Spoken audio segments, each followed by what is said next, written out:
Bismil Abi Walid Niwar Wil Kudus Al Ilahul Wahid, demi nama Bapa, Putra dan Roh Kudus ketiganya yang esa. Shalom sahabat yang dikasih oleh Tuhan, berjumpa kembali dengan saya di channel ini. Terima kasih buat teman-teman yang selalu setia mendukung perkembangan channel ini dengan cara subscribe, like, komen, dan share. Tuhan memberkati kita. Sobat yang dikasih oleh Tuhan, inilah manusia yang tidak belajar atau juga tidak melihat apa yang dilakukan oleh para ustadz polemikus terhadap kekristenan. Kalau kita melihat dan membandingkan bagaimana sibuknya para polemikus dan juga para ustadz, para mualaf membahas kekristenan. Setiap hari, setiap saat mereka mengobrak-abrik membahas kekristenan seolah-olah mereka lebih hebat, bahkan dijuluki pakar kristologi. Entah dari mana itu teman-teman. Mereka menjadi pendakwah yang bergelar atau dijuluki kristologi. Tetapi orang ini kok ngamuk kalau dibahas tentang agamanya. Atau kami menjawab, ada apa dengan Anda? Apakah Anda ini waras? Bagaimana dengan teman-teman Anda? Nah teman-teman, mari kita lihat dulu teman-teman, bagaimana orang ini menunjukkan kebotolan yang hakiki. Ini dia videonya.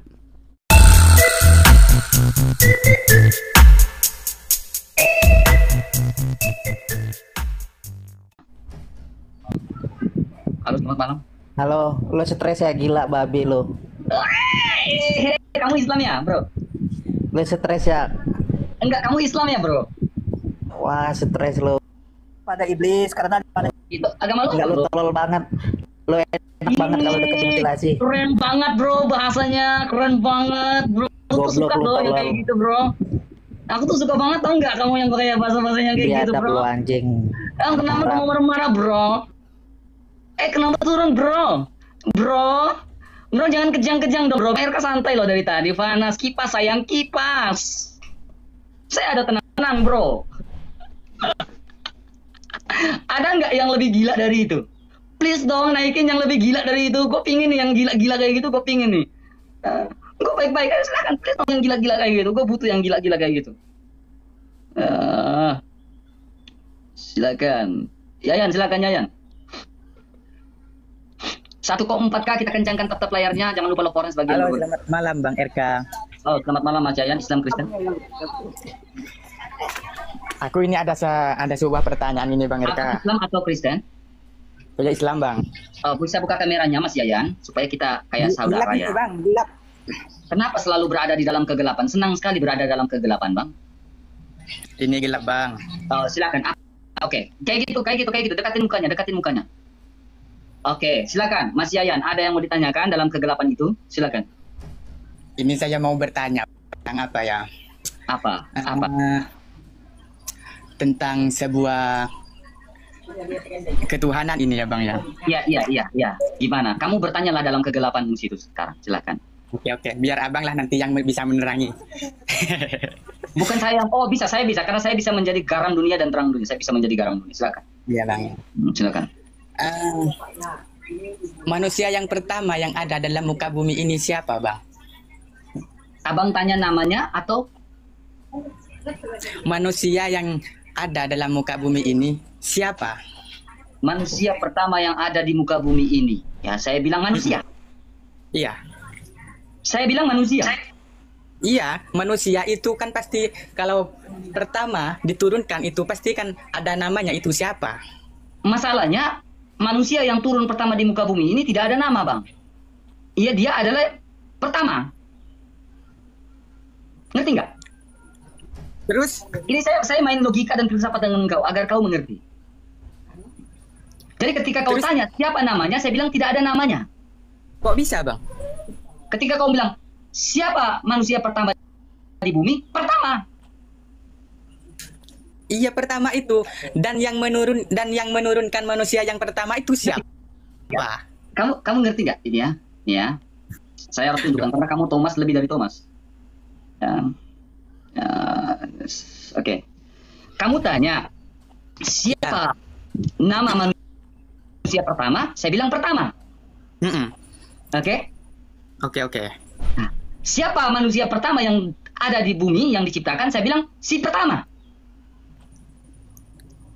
Karena Adam itu, Bang, Mas Yayan, bukan nama. Ya. Adam itu bukan nama. Adam itu artinya pertama. Ya, saya tidak tahu mungkin di dalam ajaran kamu Adam itu adalah sebuah nama. Tetapi sayangnya Adam itu bukanlah sebuah nama, Mas Yayan. Adam itu artinya pertama. Nih ada. Lihat ya. Lihat. Ya ini bang, saya mau abang lihat baik-baik biar mengerti. mau menanggapi jawaban abang itu dulu. Iya, Mas Yayan yang dalam kegelapan. Nanti ada alurnya.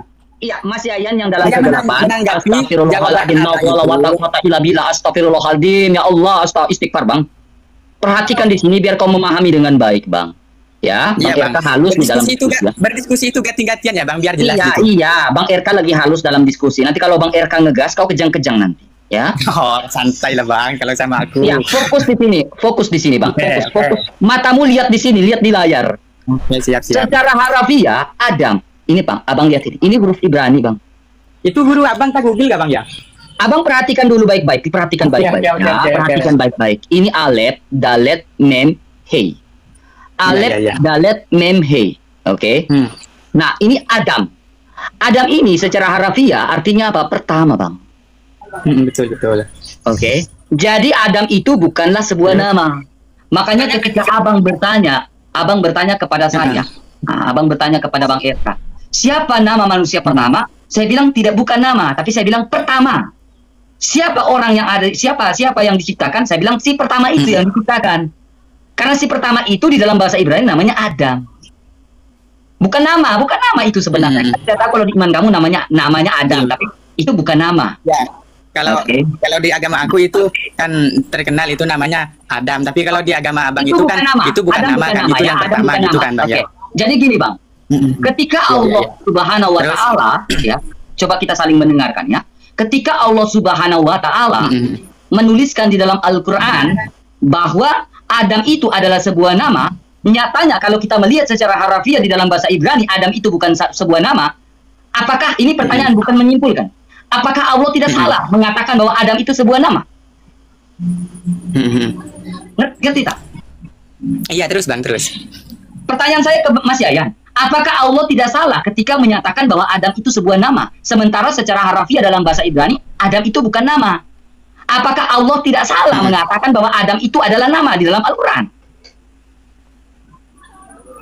Terus? Allah kan tidak mungkin salah, tapi kenapa Allah menuliskan Adam itu sebuah nama?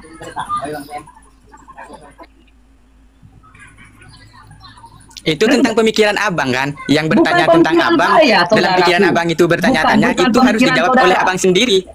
Tidak, itu bukan pemikiran saya ya, Dek. Dengar abang baik-baik, Dek ya. Itu bukan pemikiran saya. Dengar baik-baik.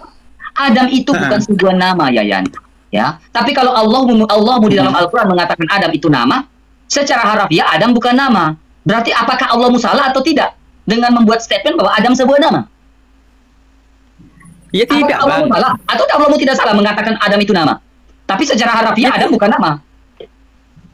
Adam itu pertama dalam bahasa Ibrani Adam, Alef, Dalet, Mem, Hei. Ya, Adamah.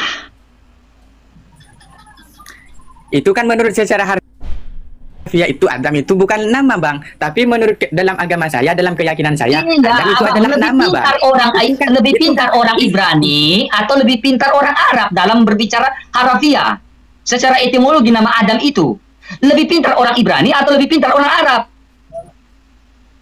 Hah? Gini bang, saya menanggapi cakap abang itu. Ibrani saja dengar ya, dengar. Gini bang, Adam itu dulunya itu orang Ibrani saja ya. Orang Ibrani saja tidak pernah mengatakan Adam itu sebuah nama.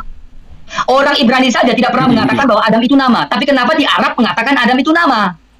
Berarti siapa yang salah? Orang Ibrani yang salah. Saya mau bertanya balik sama abang itu. Lebih dahulu mana ke orang Ibrani dengan Adam, bang? Bang, udahlah. Udah ya. Saya harap kamu itu memahami ya. Saya malas berpolemikus dengan orang yang diam. Saya malas berpolemikus dengan orang yang kosong. Ya. Yayan, saya malas berpolemik dengan orang yang kosong. Ya. Jadi gini Yayan ya, kau perhatikan, kau dengar baik-baik Yayan ya. Orang Ibrani, orang Israel tidak pernah menganggap Adam itu sebuah nama. Lalu orang Arab mengatakan Adam itu sebuah nama.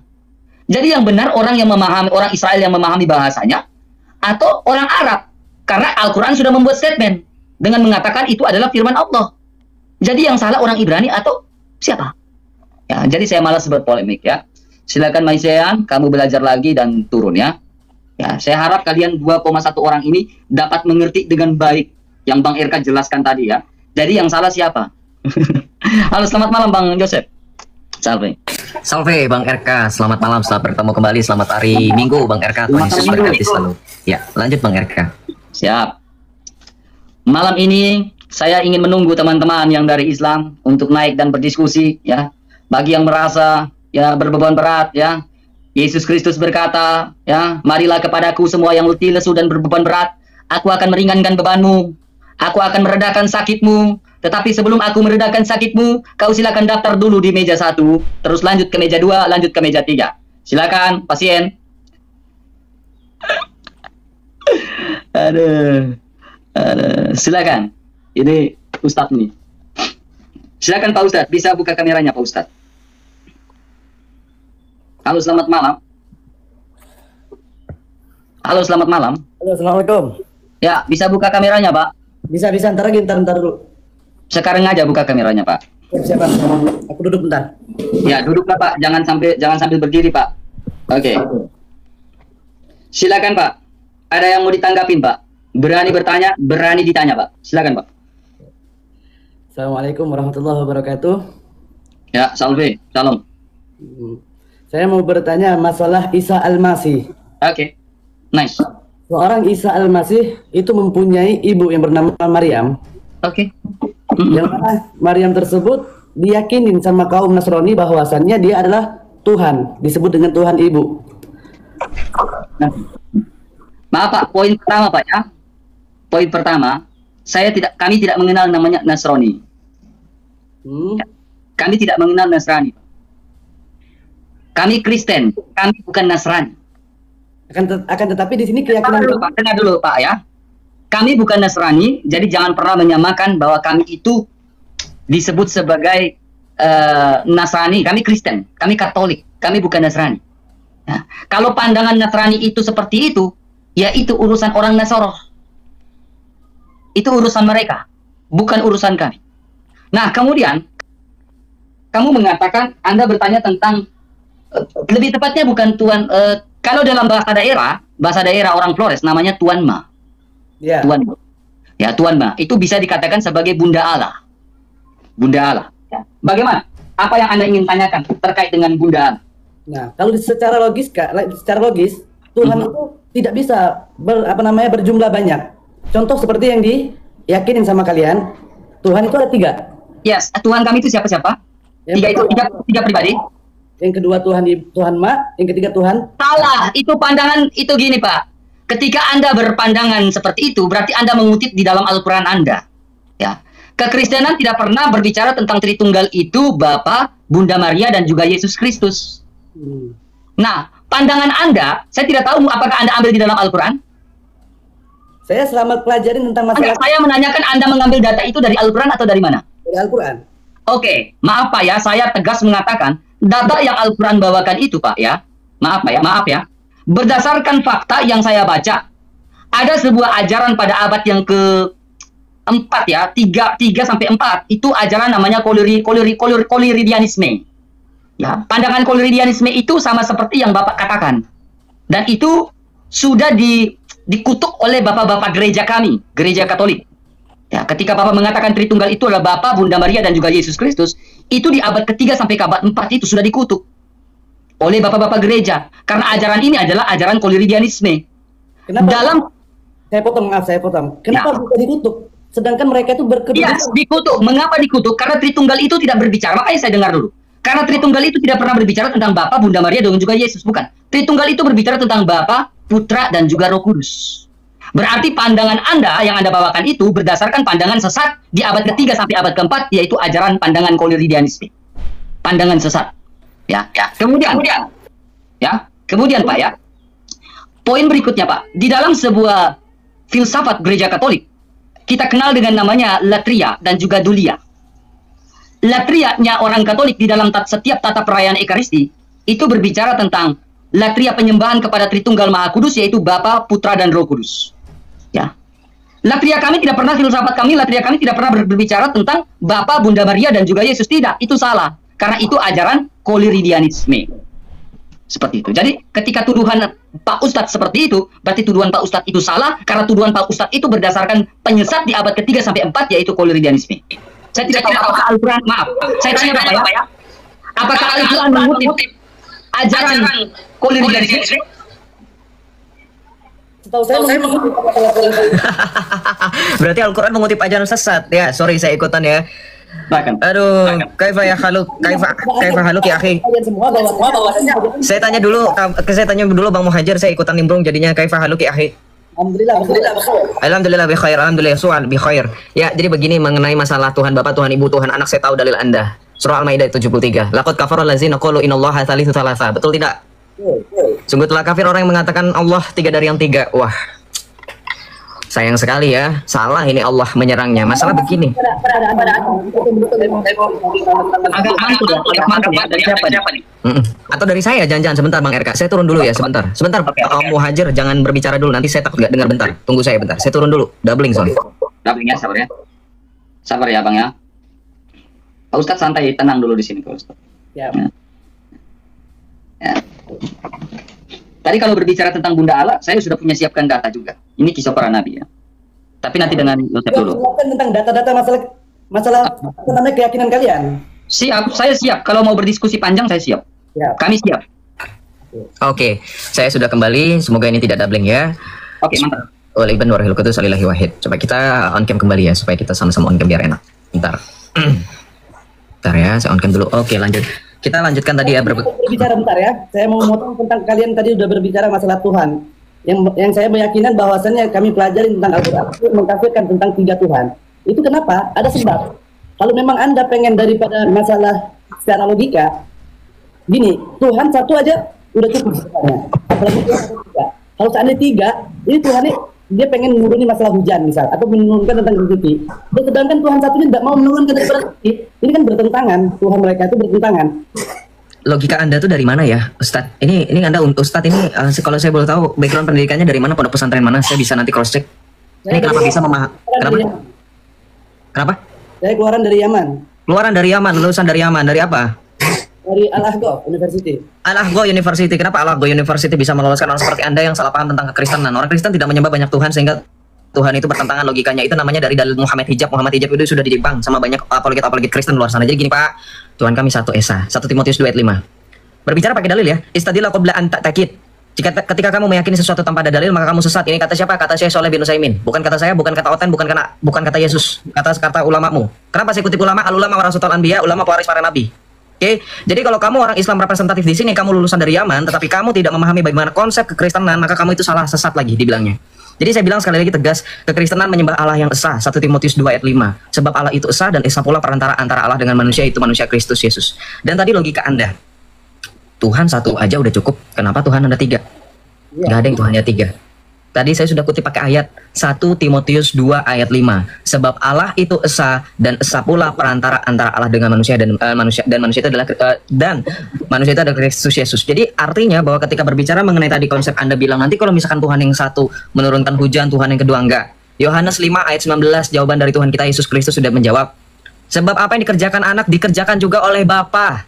Yesus juga bilang dalam Yohanes 5 ayat 30. Sebab anak tidak berbuat dari dirinya sendiri, melainkan melihat apa yang Bapa kerjakan. Jadi ketika berbicara mengenai kehendak, irodah, dalam bahasa Islamnya irodah. Kehendak Allah, Tritunggal Maha Kudus itu kehendaknya tidak berlainan. Jadi bukan berarti seperti logika Anda yang tadi salah. Itu namanya dalam konsep logika falasi. Anda menjelaskan dari konsep Islam saja sudah salah. Karena dalam konsep Islam memahami Tritunggal itu seperti pemahaman seperti Sabilianisme. Imam Al-Ghazali dalam Rosailnya pada Ilal Amam yang pernah dikutip juga oleh Dr. Haisan Bagir, beliau mengutip bahwa Imam Al-Ghazali tidak menganggap Trinitas syirik. Karena menurut Imam Al-Ghazali, Trinitas itu adalah sifat-sifat dari Allah. Sifat-sifat dalam satu hakikat. Padahal Trinitas tidak seperti itu. Makanya saya nggak heran bahkan orang seperti kamu yang lulusan Yaman, bahkan seperti Imam Al-Ghazali yang termasuk dalam ulama cendekiawan Islam paling terkenal pun masih salah pemahamannya mengenai Tritunggal. Inilah saya bilang kalian ketika membaca Al-Quran pun, laqad kafara allazina qalu innallaha salisu salasa, ini sudah salah. Kenapa? Tafsir Quran kalian pun mengatakan ini untuk menjelaskan bagaimana orang-orang Nasrani menyembah 3 Allah. Allah Bapa, Allah Ibu, Allah Anak. Bang, tadi Abang juga sempat mau menunjukkan kitab. Saya juga punya kitab Bang. Bukan kitab lebih tepatnya. Ini karya dari Profesor Dr. Ali Muhammad Asyalabi, seorang pakar sejarah Islam Timur Tengah, membahas tentang Isa. Ini tidak ada kesamaannya dengan Yesus Kristus dalam Alkitab. Kenapa? Nih, saya nggak usah dibesarkan, nggak apa-apa Bang RK, masih kelihatan kalau dalam komal yang kayak gini. Nah ini, nih buku Isa ini. Ini hanya dalam bahasa Indonesia, harus ada kutipnya di sini ya, karena ini Ain, bukan alif kasroh ya. Harusnya ini Isa. Saya tahu. Nanti pasti di counter, dipermasalahkan sama orang-orang yang suka bikin polemik kayak jelasan tentang permasalahan tulisan. Oke. Di buku ini, Bang, sayangnya masih sering kutip-kutip Alkitab, masih sering kutip-kutip Injil. Padahal ini harusnya fokus kepada Al-Quran. Ya enggak? Dia masih kutip-kutip Alkitab ini nanti di sini. Nanti Anda bisa melihat bagaimana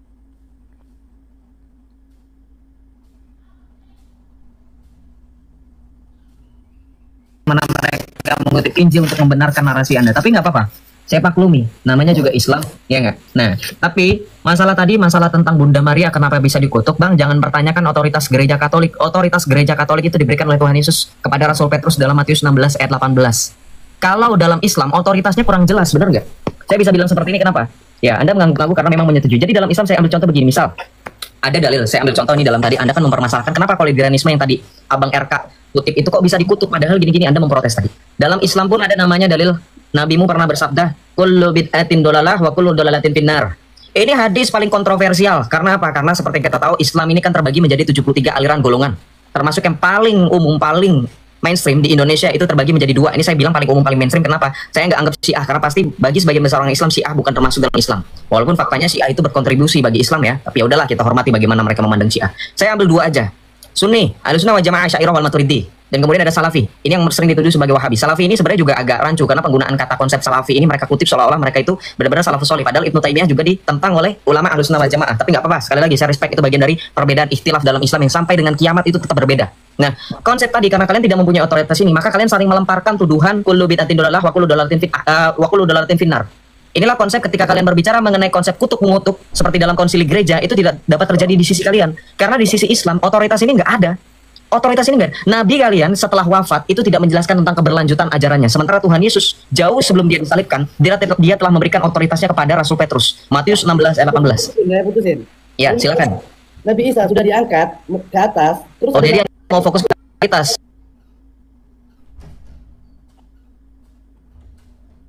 Ya sudah, saya sudah tahu itu jalan buntu memang. Ya udah, ngomongin Nabi Isa aja. Kirain mau bakalan Selesaikan dulu yang tadi, Pak Bang Yosef. Oh, selesaikan yang tadi.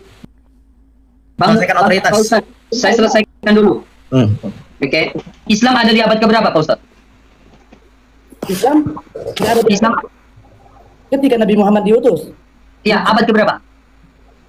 Mungkin kalau dari tahun saya lupa, tapi kalau dari Hijriah tahun pertama daripada Nabi Hijrah dari Mekah ke Madinah. Abad keberapa? Abad ke-6 atau abad ke-7? Salah, pertanyaan harusnya jawabannya gini Ustadz. Mengutip dalil dalam surah Al-Quran di mana Allah berfirman, pada hari ini telah kusempurnakan bagimu agamamu. Betul nggak? Islam itu kan disempurnakan. Sama seperti Tuhan Yesus menyatakan, dan engkau adalah Petrus, di atas batu karang ini adalah aku dirikan gerejaku, dan Allah mau tidak akan menguasainya. Kita lihat itu Yesus ngomong sama Petrus itu abad berapa? Sama seperti dalam Islam. Sebenarnya Islam itu ada konsep yang mirip dengan kekristenan, walaupun tadi otoritasnya nggak jelas. Ketika Allah berfirman, pada hari ini telah kusempurnakan bagimu agamamu, nanti tiba-tiba Rasulullah mengucap dalam hadisnya itu mengatakan, umatku terpecah menjadi 73 golongan. Allah telah sempurnakan, tapi di kemudian hari mungkin Rasulullah memecah menjadi 73 golongan. Harusnya itu. Nah, saya kasih latar belakang itu mungkin supaya bisa membantu Ustadz untuk menjawab itu. Allah menurunkan dalil itu, pada hari ini telah kusempurnakan bagimu. Nah, itu di tahun berapa mungkin bisa dikasih itu. Nah, abad ke-6 atau abad ke-7 lah ya, oke ya. Oke, ya. Saya mungkin sepakat. Oke, sebelum abad ke-7 ya, Pak Ustadz tadi mengatakan tentang Tritunggal itu Bapa, Bunda Maria dan juga Yesus. Ya. Sebelum abad ke-7 mengemukakan pandangan itu, Pak, perhatikan baik-baik, Pak. Ini adalah sebuah ajaran koleridianisme, Pak. Ya, Miriamiyah. Ya. Ajaran ini dikatakan sebagai heresi. Ya. Ajaran bidah. Ya. Ajaran penyesat yang dikutuk oleh gereja. Karena ajaran ini adalah ajaran sinkritis Arab. Ajaran koleridianisme ini. Jadi sebelum Al-Quran mengutip itu di dalam surah 5 Al-Maidah ayat 73, ayat 74 dan juga 116, Pak. Klimaksnya. Koleridianisme ini sudah mengumpulkan di tahun 350 AD sampai 450 AD, Pak. Ya. Paham ini menyatakan bahwa Bunda Maria adalah Dewi atau Allah selain Trinitas yang harus disembah. Ya. Ini sebuah tuduhan, Pak. Ya, tuduhan, Pak. Ya. Jadi, pertanyaan saya kepada Pak Ustadz, apakah Al-Quran ingin menyamakan pengajaran itu dengan pengajaran koleridianisme? Sama loh, Pak. Setahu saya, kalau seandainya setiap pengutusan Nabi itu tidak jauh berbeda apa yang diutus sama Nabi sebelumnya. Maaf, Pak, sabar. Koleridianisme itu bukan paham-paham para Nabi dan para Rasul, Pak Ustadz. Paham koleridianisme ini adalah paham heresi yang dikutuk oleh gereja. Yang menjadi pertanyaan saya kepada Pak Ustadz, adalah apakah paham di dalam surah Al-Maidah ayat yang ke-73, 75 dan 116 itu sama dengan paham kulirianisme yang dikutuk oleh gereja sebagai ajaran sesat? Ngerti nggak bahasa saya? Ya, ngerti. Saya tidak tahu, tidak sampai ke situ pemahaman saya. Mungkin nggak tahu. Nah, karena tadi di awal Pak Ustadz sudah mengemukakan bahwa Trinitas itu atau Tritunggal itu adalah Bapa, Bunda Maria dan juga Yesus. Nah, itu adalah paham kulirianisme. Mengapa saya bilang paham kulirianisme? Nih, Pak, perhatikan baik-baik ya. Perhatikan baik-baik. Di dalam tata perayaan Ekaristi, Pak, kami tidak pernah mengatakan seperti ini, Pak ya. Dalam gereja kami tidak berpaham seperti Bapak. Karena latria orang gereja Katolik itu adalah latria penyembahan kepada Allah Tritunggal. Dalam doa Ekaristi dia mengatakan kayak gini. Oleh karena itu ya Bapa, kami mengenangkan Yesus Kristus putramu yang telah menderita, bangkit dari alam maut dan naik ke surga dengan mulia. Kami umatmu mempersembahkan kurban yang suci murni, yakni roti kehidupan abadi dan piala keselamatan kekal. Tata perayaan Ekaristi dalam gereja Katolik tidak pernah berdoa begini. Oleh karena itu ya Bunda Maria, kami mengenangkan Yesus Kristus. Enggak. Karena itu adalah paham heresi di abad ke-3 sampai abad ke-4. Yang Pak Ustadz kutip tadi, yang Pak Ustadz sebut di awal. Yang menjadi pertanyaan saya adalah apakah surah Al-Maidah itu Pak Ustadz? Ya. Apakah surah Al-Maidah tadi yang Bapak Ustadz kutip tadi sama dengan ajaran sesat di abad ke-3 sampai abad ke-4? Jadi sebelum abad ke-7, abad ke-3, 4 itu sudah berbicara tentang itu.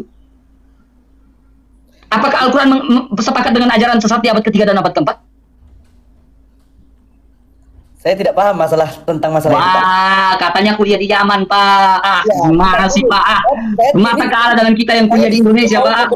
Mau bertanya masalah tentang ini apa namanya tuh? Ya udah berarti tadi udah selesai. Kenapa zaman sekarang orang-orang pada menyanjung seperti kalian meyakinin masalah Isa Al-Masih. Sedangkan pada zaman Nabi Isa itu orang-orang Nasrani ingin membunuh. Saya bilang gini, Pak Ustadz, tadi kan Pak Ustadz sempat motong Bang RK juga ketika kami ada mau Pak Ustadz salah. Jadi saya potong juga ya, saya izin potong juga. Udah berulang kali kami bukan Nasrani. Kami ini Kristen Katolik. Kata Kristen itu sudah lebih lama jauh sebelum Islam tiba-tiba ganti istilah. Jangan membalikan fakta. Ini orang-orang Ahlul Kitab zaman sekarang membalikan fakta. Silakan buka surah Al-Baqarah ayat 120. Apakah antum paham dengan apakah antum hafal sendiri dengan ayat Al-Qur'an Anda? Silakan buka surah Al-Baqarah ayat 120. Walan taradu ankal yahudu wal nasara.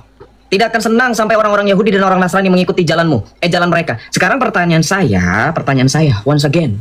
Secara fakta sejarah, tadi kan saya dibilang dituduhnya orang-orang ahli kitab ini memutarbalikan. Sekarang saya tanya, Bapak bisa nggak tampilkan selain dari sisi teologis? Bisa nggak secara historis bisa buktikan istilah Nasrani itu baru ada di abad keberapa? Saya bisa bandingkan dengan data saya nanti tampilkan buku A Brief History of Christianity, itu nanti ada menampilkan data. Tulisan Cornelius Tacitus itu abad pertama, abad kedua. Sebelum adanya Islam, sudah menyebutkan istilah Kristen. Berasal dari kata Kristus, yaitu suku guru mereka yang mereka ikuti yaitu Yesus Kristus. Tidak ada kata Nasrani. Nasrani itu baru ada muncul di era Islam, di era Arab Islam. Setelah Islam ada.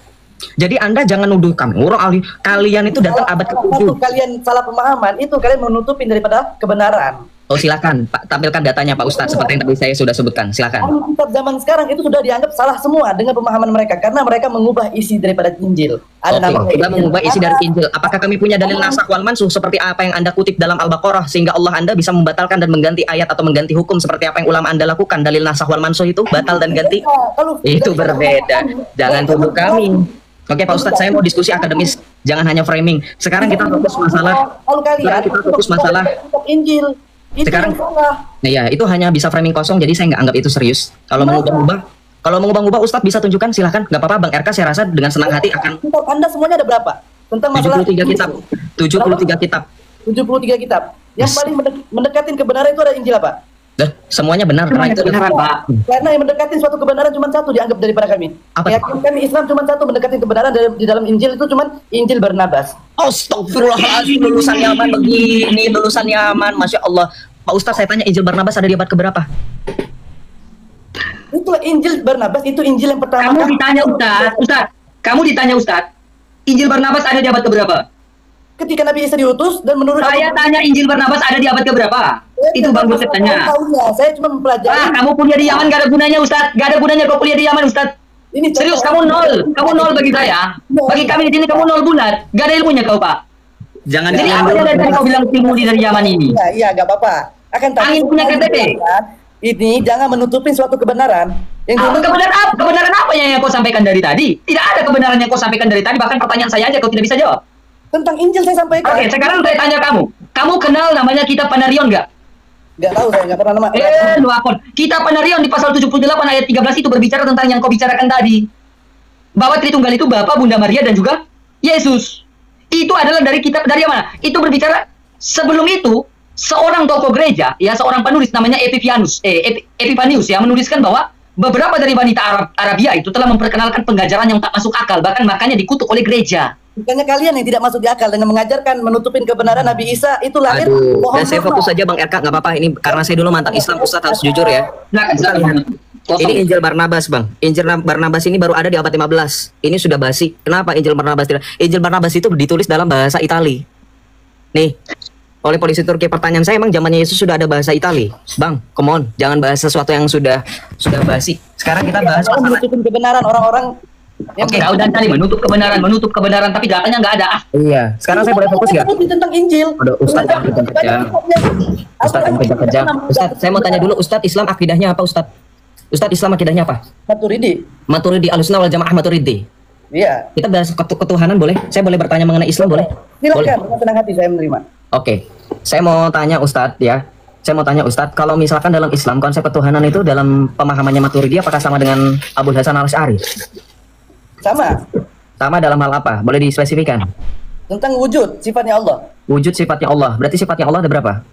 Sifatnya Allah ada 20. Ada 20. Itu yang sifat Allah 20 itu apakah sudah ada di era Rasulullah atau paling tidak di daerah eranya tabi'ut tabi'in atau bagaimana, atau baru ada pada eranya Abul Hasan Al-Asy'ari? Abul Hasan Al-Asy'ari.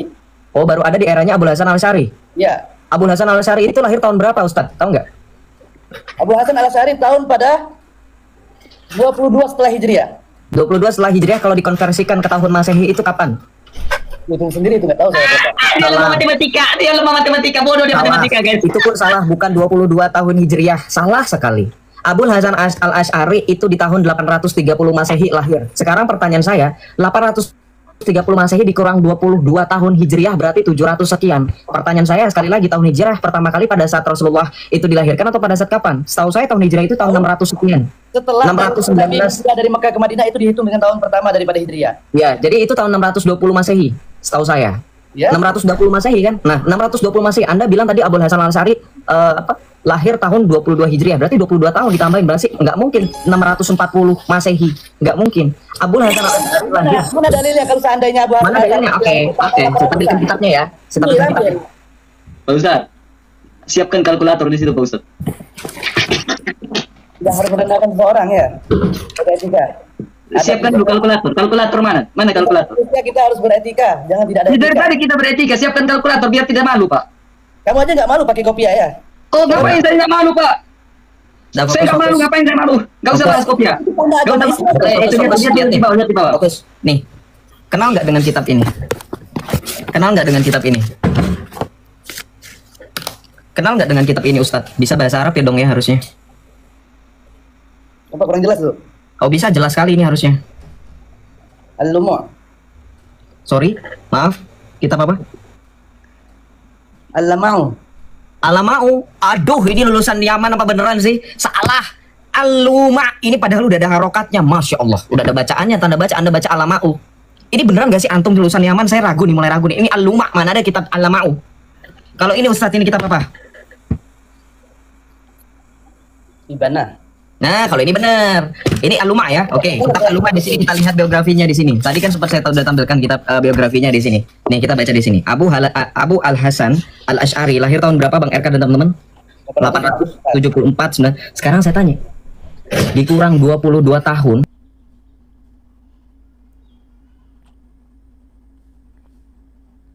Itu berapa?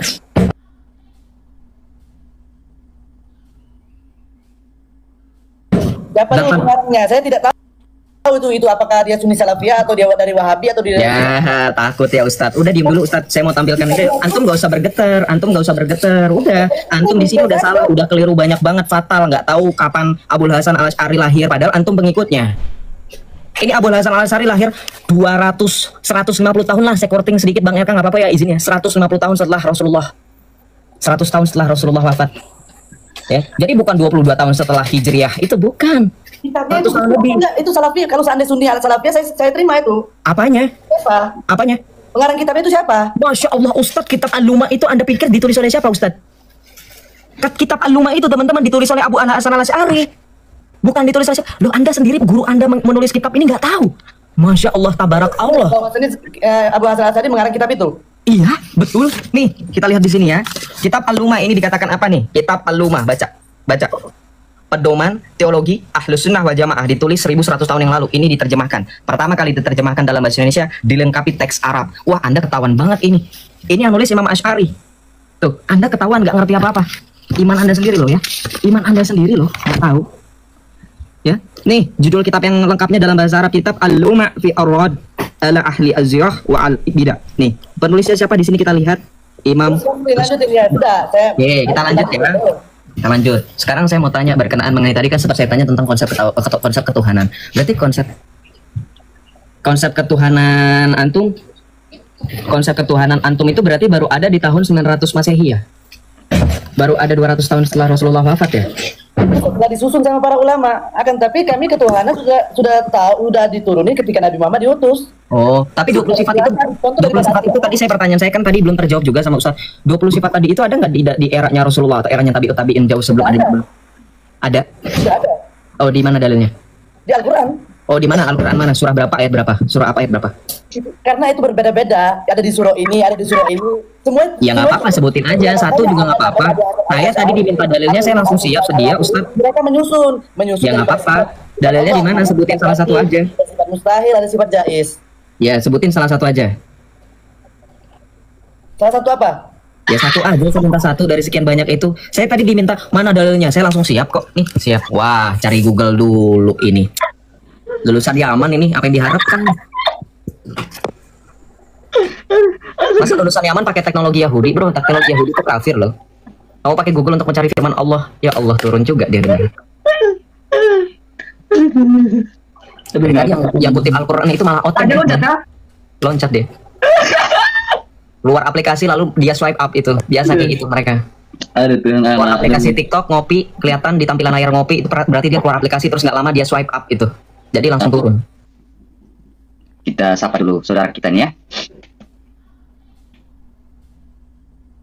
Halo, selamat malam. Kita sapa dulu. Kencangkan tap-tap layarnya teman-teman ya. Kencangkan tap-tap layarnya. Sapa dulu. Halo, selamat malam Bang Hendra. Sehat? Sehat Bang. Puji Tuhan sehat. Puji Tuhan. Hari ini bagaimana? Ada sukacita Bang Hendra? Haleluya, amin. Haleluya, amin. Ada sukacita. Puji Tuhan. Puji Tuhan. Nah, Bang Hendra, bagaimana Bang Hendra? Bang Hendra mau bicara apa? Saya ini tadi saya nyimak dari pertama Ya, sampai sekarang. ya. Itu agama sebelah ngomong ibaratnya apa ya, ngomong lah sama iman kita. Iya. Seolah-olah mereka tuh benar, kita yang salah gitu. Ya. Yesus Kristus itu jalan kebenaran ya untuk kita ya Bang Hendra ya. Betul. Amin. Karena ada firmannya Pak. Yohanes Amin. 14 ayat 6. Amin, betul. Amin. Betul. Betul. Nah, Betul. Bang Hendra hari ini sehatnya luar biasa atau sehatnya bagaimana Bang Hendra? Kalau sama Tuhan Yesus mah luar biasa. Amin. Mau kita berdoa bersama Bang Hendra? Boleh Pak, untuk Kita berdoa. Ya, kita berdoa bersama. kesehatan dan pekerjaan saya udah. Amin. Oke. Amin. Itu saja? Hanya itu? Itu saja Pak. Ya, kita doa ya. Kita doa. Ya. Bapa kami dalam surga, Engkau puji syukur, Engkau sangat agung dan mulia. Kasihanilah kami yang saat ini, yang sedang berziarah di dunia ini. Bapa dalam surga, pada saat ini ada anakmu, Bang Hendra. Kiranya Engkau memberikan kesehatan kepada dia. Kiranya Engkau memberikan penghiburan kepada dia. Kiranya Engkau memberikan sukacita kepada anakmu, Bang Hendra. Tuhan, Engkau berkata, marilah kepadaku semua yang letih, lesu, dan berbeban berat. Aku akan meringankan beban. Bapa kami yang ada dalam surga, kami percaya 2000 tahun yang lalu, putramu terkasih Tuhan kami Yesus Kristus, Sabda yang telah menjadi manusia, menjadi daging dan diam di antara kita, melakukan banyak sekali perkara, melakukan banyak sekali mujizat, menyembuhkan orang. Pada saat ini juga Tuhan, kami berdoa untuk anakmu Bang Hendra. Dia yang sedang lemah, dia yang sedang sakit, atau mungkin dia mengalami gangguan kesehatan. Tuhan, Engkau tabib segala tabib, Engkau dokter segala dokter, Engkau sanggup menyembuhkan anakmu Bang Hendra. Kiranya juga Engkau memperhatikan kehidupannya, Engkau memperhatikan pekerjaannya yang dia gumulkan. Tuhan Yesus, Bapa dalam sorga, kiranya Engkau memberikan mujizat kepada Bang Hendra. Kami berdoa lewat perantaraan putramu yang terkasih, Tuhan kami Yesus Kristus, yang hidup dengan berkuasa bersama dengan Dikau dalam persekutuan dengan Roh Kudus, Allah sepanjang segala masa. Amin. Makasih Bang Hendra. Semangat selalu Bang Hendra ya, semangat selalu. Ya. Semangat selalu. Salam kenal buat temannya, siapa namanya? Oh, namanya Bang Joseph. Salam kenal Bang Hendra, Tuhan berkati selalu, sehat selalu. Salam kenal Bang. Ya, salam kenal Bang Hendra, salam kenal juga. Semangat di jalan Tuhan Yesus. Amin, amin. Terima kasih Bang Hendra juga semangat. Shalom. Shalom. Shalom. Oke, terima kasih teman-teman. Alkitab sudah mengatakan kepada kita seperti ini. Jikalau ada orang yang datang kepadamu, ya, berbelas kasihlah kepada dia, karena itu sudah kau lakukan untuk aku. Firman itu harus hidup di dalam kita. Kita lanjutkan dengan pasien selanjutnya. Nah, sudah sini. Woi, Yunita. Mana? Oh iyo, selamat malam. Kona itu? Iya, selamat malam Bang RK. Selamat malam. Islam Kristen Protestan. Protestan ya. Gimana Bang? Ya, selamat malam. Selamat malam ke Joseph juga. Ya. Saya mau bertanya terkait dengan apa nih? Yang akhir-akhir ini terkait dengan apa? Bang RK percaya dengan apa? Illuminati atau ya terkait dengan itu Bang RK percaya? Apa? Illuminasi? Atau menurut pandangan Bang RK terkait dengan antikris yang itu bagaimana? Ya, kalau antikris itu sesat Pak. Kalau kita berbicara, aduh jangan di copy dulu. Ya, kalau antikris itu sudah pasti sesat. Ya, tidak usah ditanya lagi. Ya, kalau bicara tentang eskatologi itu panjang. Satu hari tidak akan selesai, Kak Erna ya. Dan ya, satu hari tidak selesai berbicara tentang eskatologi. Itu panjang sekali. Ya, intinya kalau berbicara tentang antikristus yang tidak mengaku Yesus Kristus datang sebagai manusia. Dan juga panjang lah itu, kalau panjang sekali Kak Erna, saya tidak bisa langsung. Izin jelasin tambahin ya Bang ya, dari panjang sekali. Illuminati ini kalau misalnya dalam dunia modern itu yang disebut dengan New Age Movement. Ini yang sudah ditentang. Kalau dalam hal ini perspektif, karena kita berdua orang Katolik ya, saya dan Bang RK orang Katolik, maka dalam ajaran gereja Katolik sangat tegas menentang adanya Illuminati, ajaran gereja Katolik ya. Bahkan dalam bukunya Yohanes Paulus yang kedua itu yang berjudul sebentar saya bacakan, Crossing the Threshold of Hope. Ini dikatakan bahwa New Age Movement ini adalah salah satu ajaran yang telah dikutuk oleh gereja Katolik, dan barang siapa orang Katolik yang masuk dalam kegiatan itu, Illuminati tadi atau New Age Movement atau istilahnya NIM ini termasuk heresi. Sesat, nggak boleh sama sekali. Jadi aliran ini, kepercayaan ini, Illuminati ini adalah mirip dengan ajaran Gnostikisme. Gnostikisme itu yang percaya bahwa Allah itu tidak bisa dikenal dan tidak bisa diketahui oleh orang biasa. Hanya orang-orang tertentu saja yang mendapatkan pengetahuan rahasia dari Allah ini. Ya, ini Gnosis ini, ajaran Gnostikisme ini. Kemudian ajaran Gnostisisme yang kemudian dikutip dalam ajaran New Age Movement ini juga menganggap Yesus itu bukanlah Allah, hanya sebagai Allah kecil saja. Gitu. Itu. Kemudian yang ketiga itu Gnostikisme ini yang merebak dalam ajaran New Age Movement atau Illuminati ini adalah yang perlu kita perhatikan, saudara. Ini menganggap bahwa dosa asal itu ada karena adanya sesuatu hal yang bersifat materi. Jadi kejahatan ini bukanlah akibat dari dosa asal, tetapi karena pengaruh dunia material. Ini ajaran sesat dari Gnostikisme. Dan ini ajaran yang ada di dalam New Age Movement tadi, Illuminati tadi. Dan ini sudah sangat sesat dan tidak sesuai dengan Alkitab dan tradisi dari bapak-bapak gereja. Jadi ajaran ini tidak boleh kita ikuti, ya, tidak boleh kita imani. Ini termasuk ajaran sesat Illuminati atau tadi bahasa Inggrisnya itu New Age Movement, gitu. Kalau masalah antikristus, saya sepakat dengan Bang RK, itu permasalahan eskatologis. Yang paling benar adalah kalau kita berbicara secara general itu eskatologis itu adalah antikristus itu adalah mereka yang tidak mengimani baik Bapa maupun Anak. Mereka yang menyangkal kemesiasan Kristus, mereka menyangkal penyaliban Kristus. Tetapi itu hanya bersifat tadi, hanya kulit luarnya aja. Sebenarnya kulit dalamnya itu perlu dikupas, tapi betul kata Bang RK, nggak bisa dijelaskan secara singkat satu waktu ini. Gitu. Panjang Kak Erna. Kak, boleh mau tanya satu lagi terkait dengan apa? Tanda 66 yang disangkut pautkan dengan adanya vaksin. Itu panjang sekali Kak Erna. Eskatologi itu panjang sekali. Panjang sekali. Bukan berarti kita tidak mau menjelaskan, tapi itu dalam sekali dan panjang sekali. Ya, nanti kalau bisa ambil lain waktu atau ikut seminar dari ada yang membuat atau bagaimana seperti itu. Nah, itu bicara eskatologi.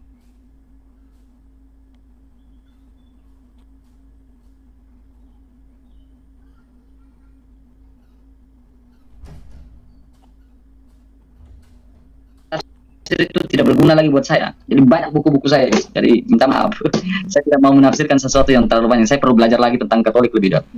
Iya, jadi angka 66 itu juga simbolis ya. Nggak bisa dikatakan sebagai betul-betul 66 itu angka yang gimana-gimana. Jadi ciri khas dari Rasul Yohanes ketika menuliskan kitab Wahyu itu, nanti Bang RK boleh saya rekomendasikan itu buku Tafsir Yohanes yang penulisnya itu Alphonse Jihadut. Itu sudah ada nihil obstat dan imprimatur dari gereja Katolik. Jadi itu tafsiran yang sesuai dengan magisterium gereja. Ya. Jadi tafsir kitab Wahyu jilid 1 jilid 2. Jadi Wahyu 1 sampai Wahyu berapa? Terus nanti ada Wahyu 12 sampai dengan Wahyu 22. Itu nanti ada bukunya. Itu penulisnya itu sekali lagi Alphonse Jihadut. Itu sudah ada nihil obstat dan imprimatur dari gereja Katolik. Itu nanti ada di Kocarlis. Kocarlis itu jual buku itu. Jadi nanti saya beli.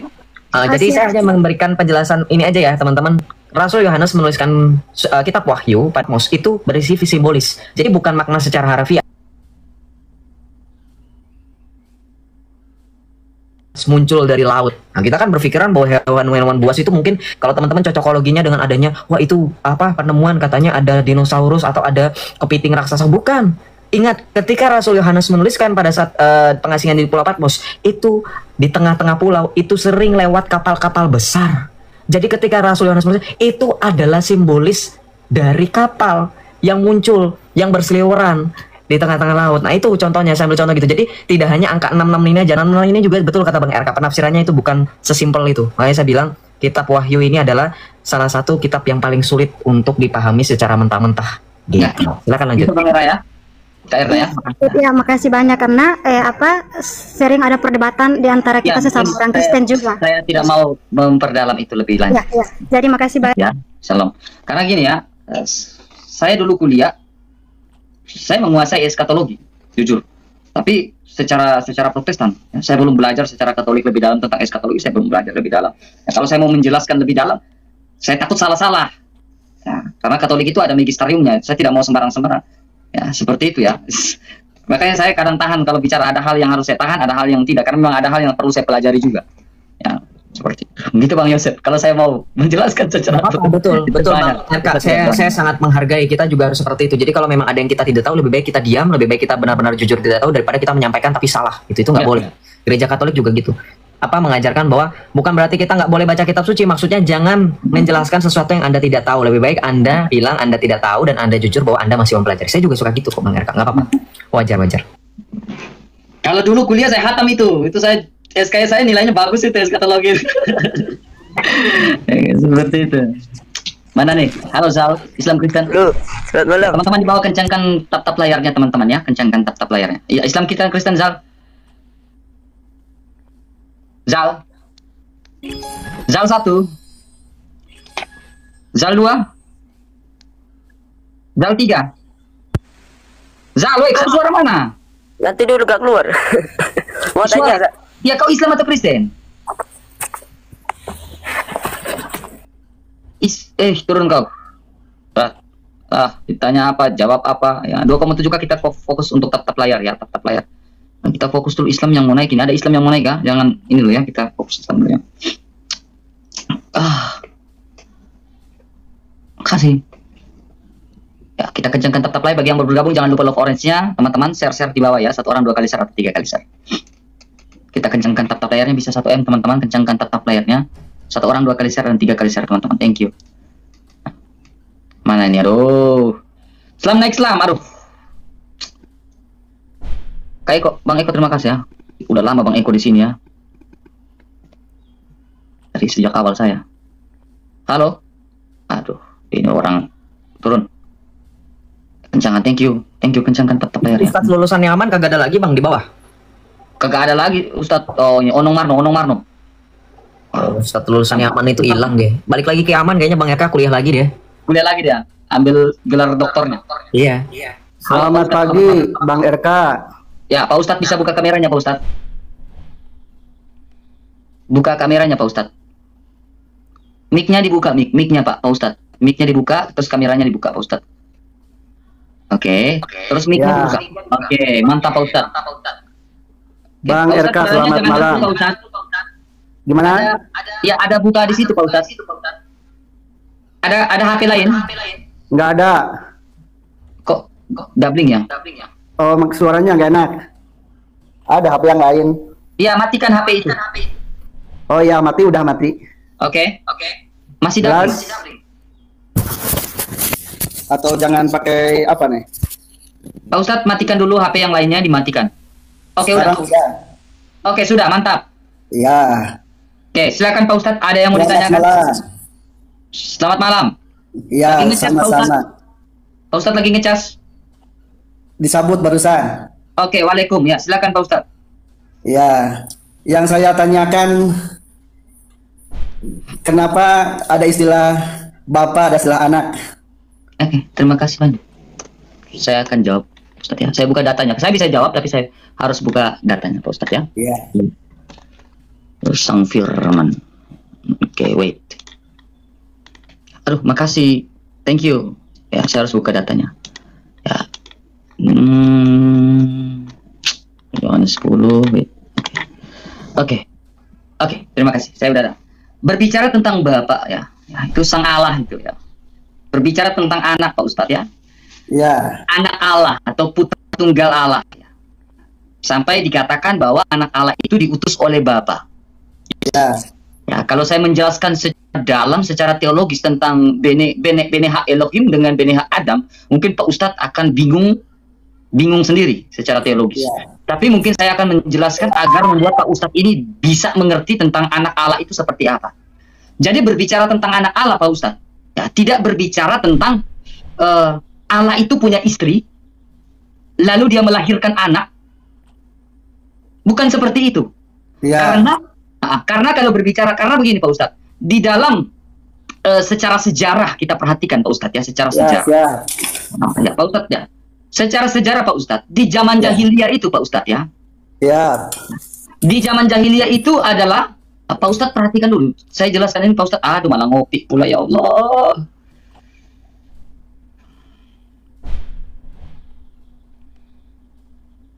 Pak Ustadz. Yuk, ada. Nah, ada. Ya udah, jangan lari-lari dulu Pak Ustadz. Ya. Jangan buat berisik-berisik dulu, tenang. Ya. Ya, jadi begini Pak Ustadz ya. Ya, oke. Ya, mute. Oke, saya mute dulu. Nah, jadi berbicara tentang anak Allah bukan berarti berbicara dalam zaman jahiliyah itu adalah orang jahiliyah itu berpikiran bahwa Allah itu memperanakan anaknya. Allah itu punya istri. Allah punya istri lalu melahirkan anak. Ya, itu pandangan orang-orang jahiliyah. Kenapa? Ya, ketika ada di dalam berkata di dalam Mazmur 2 ayat yang ke-7, Pak. Ya. Ini dalam Mazmur Daud, Pak. Ketika Daud menuliskan seperti ini, Pak. Ini Raja Daud ya, mengatakan, aku mau menceritakan tentang ketetapan Yahweh atau Yotevave. Ya. Ia berkata kepadaku, anakku, engkau telah kuperanakan pada hari ini. Jadi ketika Raja Daud menuliskan tentang seperti ini, bukan berarti Allah itu punya istri. Tuhan ini, Yotevave ini punya istri. Sang Bapa itu punya istri, lalu melahirkan memperanakan anak. Bukan begitu. Yang ditulis oleh Daud ini berbicara tentang Mesias. Mengapa? Berbicara tentang Allah itu, berbicara tentang Mesias, berbicara tentang utusan itu seperti apa. Nih, saya tunjukkan Pak ya. Saya tidak mau panjang kali lebar. Kalau panjang nanti Bapak nanti agak bingung ya. Yesus Kristus disebut sebagai, sabar. Gimana caranya saya memulai agar Anda mengerti? Ya, ini Pak. Ini dalam Alkitab. Mengapa anak itu ya disebut utusan, putra tunggal? Karena sang anak itu, sang firman atau firman itu keluar dari Bapa. Demikianlah firmanku yang keluar dari mulutku. Ya. Demikianlah firmanku yang keluar dari mulutku. Ia tidak akan kembali dengan sia-sia, tetapi ia akan melaksanakan apa yang ku kehendaki dan akan berhasil dalam apa yang kusuruh kepadanya. Jadi di sini firman ini diterjemahkan sebagai ken yihye devarim. Sebagai devarim, sebagai dafar, sebagai perkataan Allah. Jadi mengapa firman itu diutus? Berbicara tentang anak itu berbicara tentang Allah memperanakan anaknya secara rohani. Bukan secara biologis, Pak. Jangan pernah memahami bahwa Allah memperanakan anaknya secara biologis. Allah memperanakan anaknya secara rohani karena berbicara tentang janji Allah kepada manusia. Sehingga Allah menjanjikan seorang anak, seorang putra tunggal berdasarkan tipologi yang sudah dijelaskan di dalam Taurat. Jadi poin pertama bukan memperanakan secara biologis. Sampai di sini dulu, Pak. Bertanya, apakah di Kristen ada nabi-nabi sebelum, kalau saya menyebutkan Nabi Isa, ada nggak nabi-nabi sebelumnya? Apakah memiliki teologi yang sama menurut Kristen? Oke, terima kasih. Saya berbicara begini, Pak ya. Iman berbicara tentang Allah, ya, berbicara tentang Allah, itu berbicara harus melihat sudut pandang siapa Allah itu dalam sudut pandang Kristiani. Kenapa harus berbicara menurut sudut pandang Kristiani kalau berbicara tentang Allah? Karena berbicara tentang Allah ini berbicara tentang latar belakang, ya, pengalaman bangsa Israel yang berhidup, yang melihat keajaiban tentang Allah itu. Jadi pengalaman bangsa Israel itu diceritakan, lalu direfleksikan.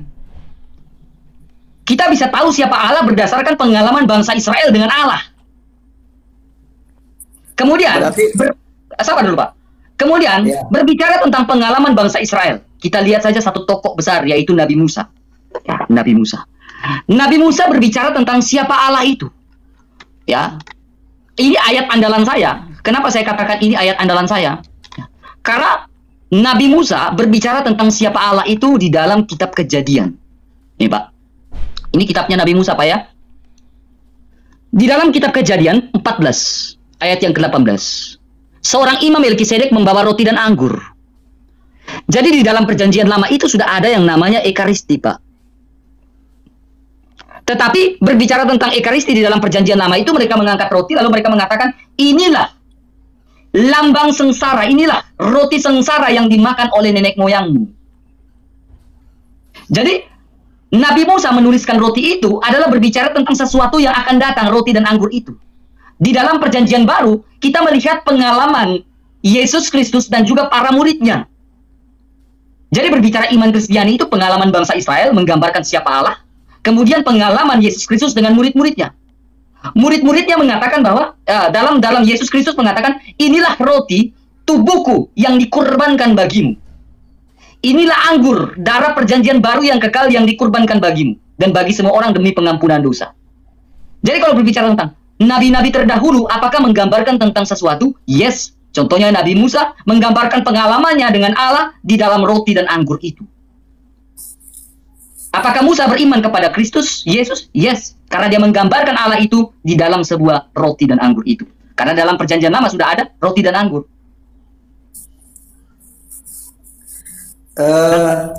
Ngerti, Pak? Kelihatannya nabi-nabi sebelumnya tidak sama teologinya. Sedangkan kalau menurut Anda kami mengatakan tidak sama teologinya, kenapa Nabi Musa punya pandangan teologi itu tentang roti dan anggur?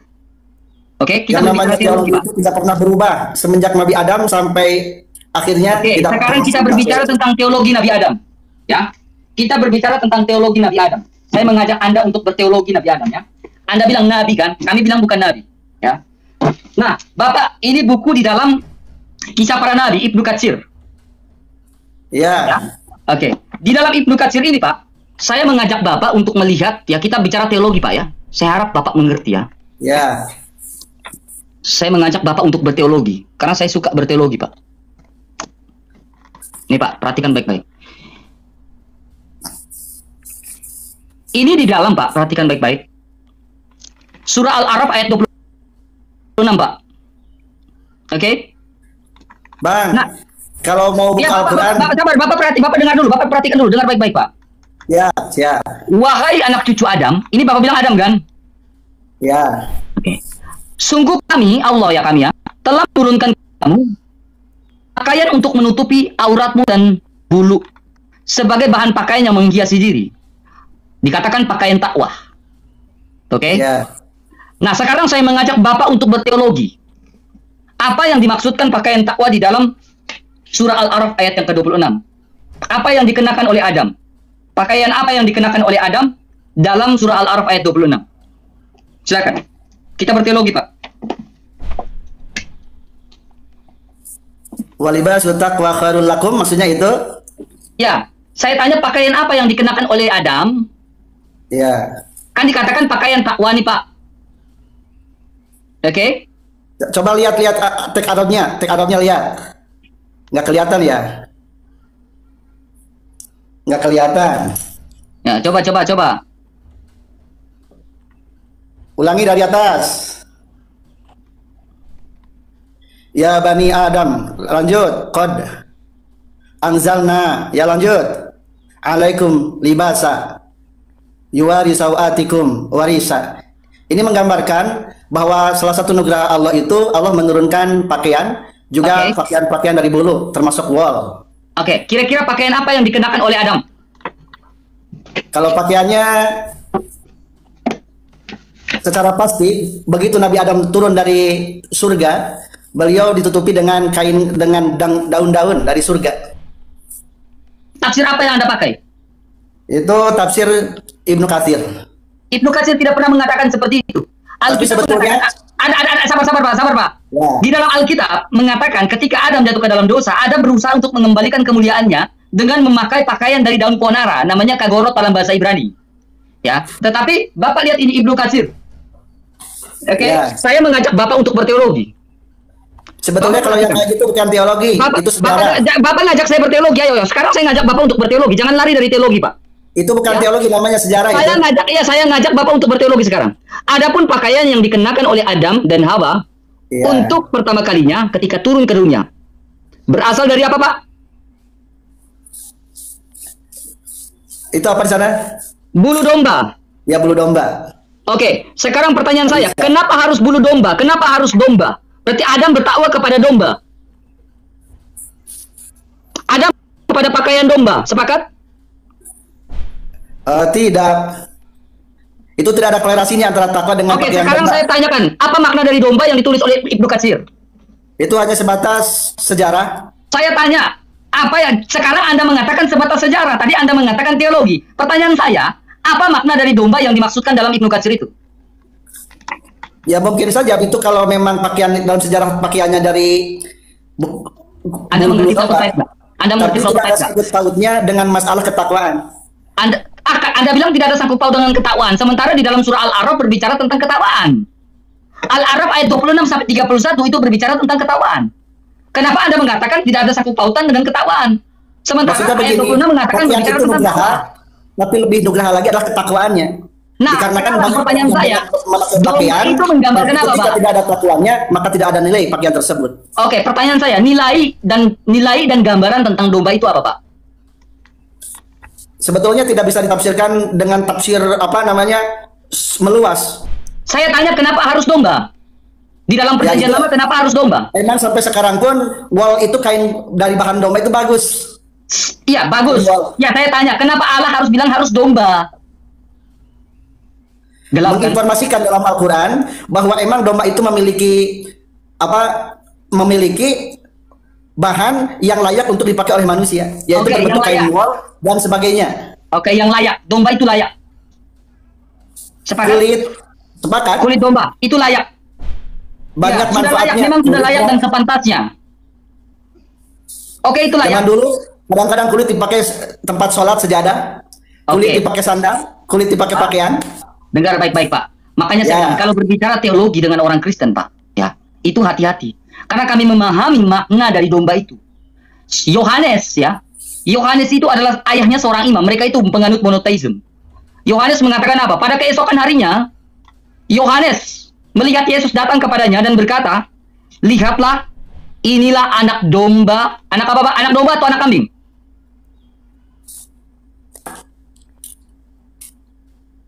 Domba. Anak domba Allah yang menghapus dosa dunia. Jadi berbicara tentang domba itu berbicara tentang hakikat yang akan datang di mana anak domba Allah itu menghapus dosa dunia. Makanya di dalam Ibnu Katsir ini berbicara selalu domba. Nangkap nggak Pak? Coba sekarang buka Ya, Bapak nangkap nggak? ayat Tapi saya ingin Bapak mengerti. Saya ingin Bapak mengerti. Bapak mengerti nggak? Kalau tafsiran menurut nggak pandangan seperti itu. saya, ya menurut Alkitab mengatakan domba itu prototipe atau berbicara tentang tipologi dari apa yang datang. Yesus Kristus adalah penggenapan. Dia adalah anak domba Allah yang menghapus dosa dunia. Yesus Kristus menghapus dosa dunia. Sehingga di dalam Taurat itu berbicara tentang domba itu berbicara tentang simbol dari juru selamat yang akan datang.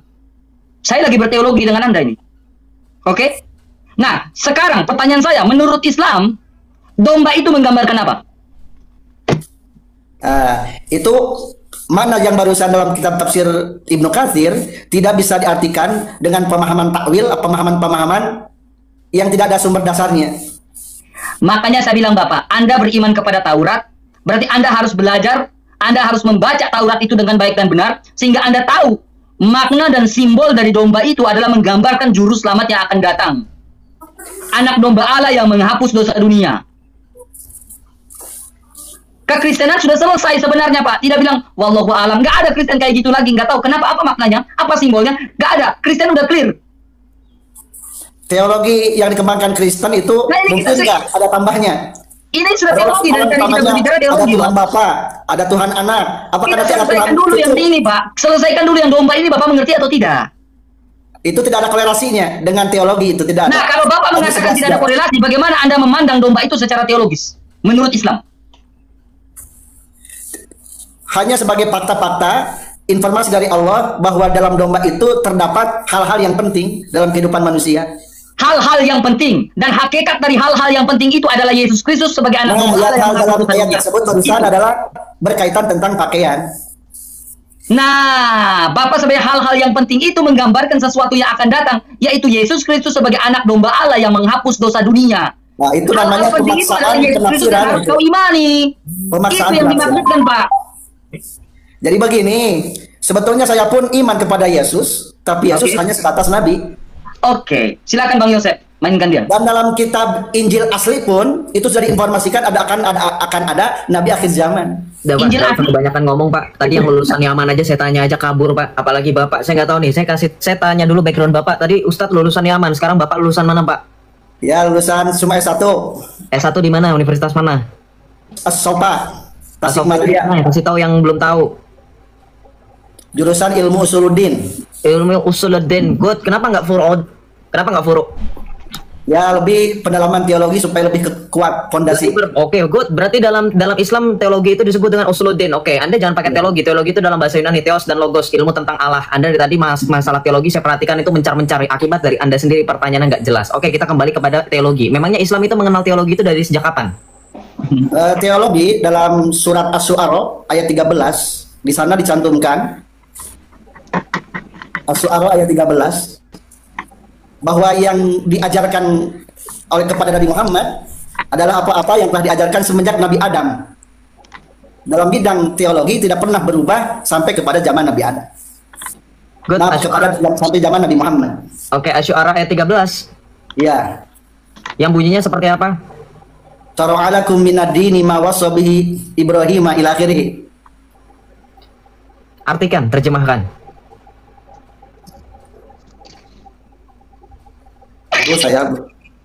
Allah telah mensyariatkan ajaran kepada Nabi Muhammad, masyara'alakum minad-dini, agama yang telah disyariatkan kepada Nabi Ibrahim. Kamu bilang tadi sejak zaman Nuh. Ada di situ nama Nuh. Ada Nabi Nuh. Minad-dini mawassa bihi Nuh wallazi auhayna ilaika wa wasaina bi Ibrahim wa Musa wa Isa an aqimud dina wa la tatafarraqu fi kabura dan seterusnya. Saya nggak terlalu hafal. Saya cuma hafal sampai situ. Pertanyaan saya, ada nggak di situ disebutkan Adam? Bahwa tersambung silsilah sampai kepada zaman Nabi Adam. Nggak ada dan di situ termasuk Adam. Kepada zaman Nabi Isa mana? Anda pakai tafsir mana? Mari jujur. Bang RK minta tolong buka surah Asy-Syu'ara ayat 13. Surah 26 kah? Iya, coba. Di situ nggak nama Adam? Ini kan? Ya 13. Nah, itu bukan Asy-Syu'ara yang itu, Bang. Asy-Syu'ara yang Asyura biasa, nggak pakai A. Nggak, bukan Asy-Syu'ara, Asyura biasa, beda. Nggak, bukan. Ketik aja, Bang. ASH. Nah, yang itu 42. Surah 42 ayat 13, bukan Asy-Syu'ara ya. Asyura. Nah. Wah, itu. Apa? Nah, baca di situ. Bapak butuh terjemahan, Pak. Butuh terjemahan. Oke. Butuh biar kita jujur. Nggak butuh Arabnya saya mah. Iya, saya Bapak bacakan Arabnya nanti nggak ngerti, terjemahannya nggak ngerti Pak. Langsung ke ini. Di Arabnya pun nggak ada tulisan Adam, teman-teman. Silakan aja buka. Syara alakum minad din. Adam tidak disebutkan karena nabi yang pertama membawa syariat itu adalah Nabi Nuh. Ibrahim wa Musa wa Isa an aqimud dina wa la tatafarraqu fi. Nggak ada nama. Di situ cuma disebutinnya nama Nuh, nama Ibrahim, nama Musa dan Isa. Nggak ada nama Adam. Itu Nabi Nuh itu nabi yang kedua. Ya. Adam, Idris, Ada nama Nuh, Adam nggak kira-kira di situ? Itu baru berarti diwariskannya kepada Nuh. Hanya Nuh. Ada Adam nggak kira-kira? Berarti Adam sudah. Sedangkan Nabi Adam dan Nabi Adam itu tidak membawa syariat. Nah, Jadi, berarti membawa kan Bapak syariat ketika itu mengubah mulai ingat daripada Nabi Nuh. ya sudah, berarti alaihissalam. kalau biasanya yang tadi Bapak bilang katanya Bapak jangan playing victim. Tadi Bapak sempat bilang bahwa ini semenjak Nabi Adam tidak berubah. Bapak tadi beda lagi, sekarang bilangnya Nuh. Jadi yang benar dari Adam atau dari Nuh? Syariat itu adanya dari Nabi Nuh alaihissalam. Nah, Sedangkan Nabi jujur Adam dong, berarti bukan itu Adam Nabi sekarang yang pertama ya. sudah mengetahui tentang teologi dari semenjak di surga tentang Nah, sekarang kita ketuhanan. nggak usah jauh-jauh ke Nuh. Sekarang kita lihat bagaimana Muhammad ajarannya sekarang. Teologinya Bapak sekarang teologinya siapa? Nah, yang diterima Nabi Isa pun alaihissalam Saya nggak tanya Nabi Isa, tolong fokus dan Bapak. pernah Satu, background menjanjikan Bapak. akan adanya Nabi terakhir. Saya nggak minta Nabi, bukan teologi itu namanya. Saya nanyanya teologi yang Bapak ikuti itu apa? Jangan lari dari pertanyaan saya. Teologi apa Bapak? Maksudnya Dalam ya dalam Al-Quran itu teologi saya yang mayoritas dijelaskan oleh Imam Asy'ari dan Imam Maturidi. Nah, Bapak sudah tahu kan kalau saya mau ke situ, Bapak. Nah, ini nanti kayak yang tadi lagi nih. Semoga tadi nggak yang kayak Ustadz lulusan Yaman nih. Sekarang saya tanya, teologinya Ahlus Sunnah wal Jamaah Asy'ariyah wal Maturidi ini apakah diterima oleh sebagian besar Islam? Sebetulnya hanya tata cara saja yang berbeda. Enggak. Saya mau tanya jujur sekali lagi, Pak. Saya tanya jujur sekali lagi. Teologi ini kan sekali lagi sesuai definisi itu dari bahasa Yunani, theos dan logos, mengenai Allah. Mengenai Allah ini dalam Islam yang Bapak terima dari Imam Abul Hasan al-Asy'ari dan juga Maturidi mungkin ya, Ahlussunnah wal Jamaah Asy'ariyah dan Maturidi, apakah diterima oleh sebagian besar orang Islam di seluruh dunia, apapun itu alirannya? Tentang ahadnya Allah itu sama, tidak ada yang pernah mendebatkan. Tentang ahadnya Allah sama, berarti kalau misalkan ahadnya Allah itu sama, berarti semua orang yang menerima ahadnya Allah itu disebutnya Islam atau kafir? Ketika menyatakan la ilaha illallah Allah itu Islam. Itu Islam, berarti bukan kafir ya? Hanya perkara seperti saja. Oke, sekarang saya mau tanya sekali lagi. Ada hubungannya, ini pertanyaan lanjutan. Bapak kenal Ibnu Taimiyah? Kurang begitu. Ibnu Taimiyah itu Bapak kenal nggak kira-kira? Sering mendengar namanya, tapi tidak tahu persis seperti apa pendalamannya. Oh, berarti Bapak nggak mendalami itu pada saat kuliah. Tidak mendalami itu dalam secara teologi. Teologi Asy'ariyah dan Maturidi ini ditentang oleh Ibnu Taimiyah yang mendirikan pemahaman teologi yang kemudian disebut dengan pemahaman pembagian tauhid itu menjadi 3. Bapak mungkin pernah dengar kalau saya sebutkan ini. Tauhid uluhiyah, tauhid rububiyah, dan tauhid asma wa sifat. Pertanyaan saya Bapak sekali lagi, kenapa ketika dikatakan Asy'ari ini anggap ini Asy'ari, ini Ibnu Taimiyah, kenapa Asy'ari sudah setelah dia mendirikan tauhid, setelah dia mendirikan tauhidnya Asy'ariyah yang 20 sifat Allah, kenapa harus ada tauhid tandingan atau tauhid yang menentang dari Abul Hasan al-Asy'ari, yaitu tauhidnya Ibnu Taimiyah yang membagi Allah dengan tauhidnya uluhiyah, rububiyah, dan asma wa sifat? Kenapa Pak? Tahu nggak alasannya kenapa? Itu hanya saja perbedaan teoritis. Kalau perbedaan teoritis, oke, saya terima saja nggak apa-apa. Oke, kalau perbedaan teoritis, mungkin nggak Bapak bisa nggak kalau misalkan hanya perbedaan teoritis, bisa nggak saling mengkafirkan satu sama lain kalau hanya berbeda teoritis? Nggak bisa dong berarti. Harusnya nggak bisa. Tidak boleh. Saya tampilkan kitab data buat Bapak ya. Kalau ternyata Ibnu Taimiyah ini Ibnu Taimiyah dikafirkan oleh yang ini, saya tampilkan data sebentar. Tenang Pak. Pakai data di sini Pak. Iya, yang bilang saya baca, Anda nggak ngerti. Saya itu mantan Islam. Ini sudah di luar kepala saya. Ya. Ini tauhid ini. Nah, ya, saya. Bapak bisa tahu ini kan kitab ini apa bacaannya? Saya rasa Bapak lebih pintar daripada Ustadz lulusan Yaman yang tadi kabur. Bisa lihat? Nggak kelihatan. Minta tolong besarkan berarti Bang RK untuk yang ini. Siap. Nah, ini. Al-Maqalatus Sunniyah. Kurang tepat. Yang benar itu Al-Maqalatus Sunniyah. Lalu yang ininya? Sunniyah. Fi Kasfi Dalalah Ahmad bin Taimiyah. Oke, kurang tepat juga. Fi Kasyaf Dalalatin Ahmad Ibnu Taimiyah. Al-Maqalatus Sunniyah fi Kasyaf Dalalatin Ahmad Ibnu Taimiyah. Kumpulan makalah Ahlussunnah wal Jamaah tentang kesesatan Ibnu Taimiyah. Perhatikan Pak, ini baru judul. Ibnu Taimiyah yang tadi Bapak bilang hanya ingat loh jawaban Bapak, hanya perbedaan teoritis yang menurut Bapak itu tidak mungkin bisa dikafirkan, nggak mungkin kafir, ternyata dikatakan sesat, Pak. Kita lihat di sini. Oke, saya kembalikan posisi kamera biar lebih mudah untuk kita membaca. Ini kesenangan saya yang sampai dengan detik ini harusnya orang Islam ini bisa untuk bisa untuk memberikan protes kepada para ulama-ulama Islam untuk gak sembarangan menerbitkan buku supaya Oten jangan beli gitu. Karena kalau Oten beli bahaya, nanti kebongkar semua. Oke, saya baca di sini.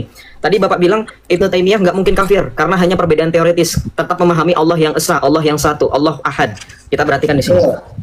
Ini baru satu pendapat aja. Saya bawa satu pendapat dulu, nanti saya tambah yang lain. Nih, Syekh Ibnu Hajar Al-Haytami. Ini seorang ulama Ahlus Sunnah wal Jamaah. Wafat di abad ke-10 Hijriyah. Ya, beliau memberikan pendapat seperti ini mengenai Ibnu Taimiyah. Ya, sebentar. Nah, beliau memberikan pendapat seperti ini kepada Ibnu Taimiyah. Kita lihat di sini. Perkataan Ibnu Taimiyah yang berisi celaan dan penghinaan terhadap Rasulullah Muhammad ini tidaklah aneh karena dia bahkan telah mencaci Allah. Wow, ternyata Bapak belum jujur ya. Ketika saya tanya mengenai konsep tauhidnya, bukan hanya perbedaan teoritis, tapi Ibnu Taimiyah ini dikatakan telah mencaci Allah. Apa itu cacian Ibnu Taimiyah terhadap Allah menurut ulama Ahlus Sunnah wal Jamaah? Kita baca di sini. Maha suci Allah dari perkataan orang-orang kafir dan ateis. Wah, ternyata Ibnu Taimiyah disamain kayak orang kafir dan ateis, guys. Kita lihat di sini apa yang dikatakan oleh Ibnu Taimiyah kepada Allah sampai dia disamakan dengan orang kafir dan ateis. Kita lihat. Ibnu Taimiyah menisbatkan itu bahasa lainnya gelar, menyematkan gelar, menisbatkan Allah dengan apa? Hal-hal yang tidak layak bagi Allah. Ia menyatakan Allah memiliki apa ini? Arah. Ya, itu permasalahan Islam ketika ditanya di manakah Allah, ada yang jawab sumastawa alal ars, ada yang jawab Allah tidak butuh tempat, bahkan lebih ekstrim lagi menjawab Allah ada di mana-mana. Karena ada suatu paham dalam Islam yang disebut dengan wahdatul wujud. Itulah perkembangan teologi Islam yang masih berkembang sampai dengan detik ini. Tapi kita belum nyampe situ ya, kita bahas Ibnu Taimiyah dulu, fokus. Nah, kemudian selain arah, yod, rijal, dan ain, itu artinya apa? Allah dimaknai dengan makna anggota badan dan hal-hal buruk yang lain. Karenanya kita baca di sini. Karenanya Ibnu Taimiyah telah dikafirkan. Nih, baca. Ibnu Taimiyah itu kafir, Pak. Ibnu Taimiyah telah dikafirkan oleh banyak siapa? Para ulama. Nih. Bukan orang biasa, teman-teman, yang mengkafirkan Ibnu Taimiyah ini. Tetapi para ulama. Semoga Allah memperlakukannya dengan keadilannya dan tidak menolong pengikutnya. Bahkan didoain yang ngikutin Ibnu Taimiyah itu orang-orang Salafi yang kalian tuduh sebagai Wahabi itu, yang markasnya sebagian besar di Arab Saudi. Itu dikatakan apa? Tidak menolong pengikutnya, yang mendukung apa? Dikatakan dusta yang dilakukannya terhadap syariat Allah yang mulia ini. Perhatikan loh, saya tahu bahwa di dalam Islam ada ikhtilaf, adab-adab dalam berikhtilaf, perbedaan pendapat. Tapi kalau sampai sudah di titik dikafirkan, teman-teman, Anda tidak bisa menyangkal lagi. Ini telah dikafirkan loh. Kafir itu hanya bagi orang yang menutup kebenaran. Bahkan tak jarang kami yang tidak menerima Muhammad dan juga tidak menerima Allah sebagai Tuhan kami dikatakan kafir. Maka dalam hal ini kalian jangan blunder. Jangan kalian membela perkataan kafir di sini hanya karena Ibnu Taimiyah berbeda pendapat. No, berarti Ibnu Taimiyah termasuk golongan kami, oten-oten yang sering kalian kafirkan. Dan once again, yang mengkafirkan di sini bukanlah orang biasa. Yang mengkafirkan di sini, lihat di sini, para ulama. Dan di sini ini kutipan dari Ibnu Hajar Al-Haytami. Anda boleh search up beliau ini siapa? Syekh Ibnu Hajar Al-Haytami, keilmuannya diakui atau tidak. Jadi jangan sembarangan membantah data saya hanya omong kosong. Silakan Pak bantah data saya. Bahwa ternyata konsep tauhidnya Ibnu Taimiyah dikafirkan, berarti beda dong Pak. Coba jawab. Kalau tentang pendapat rinci Ibnu Taimiyah, saya tidak tahu persis.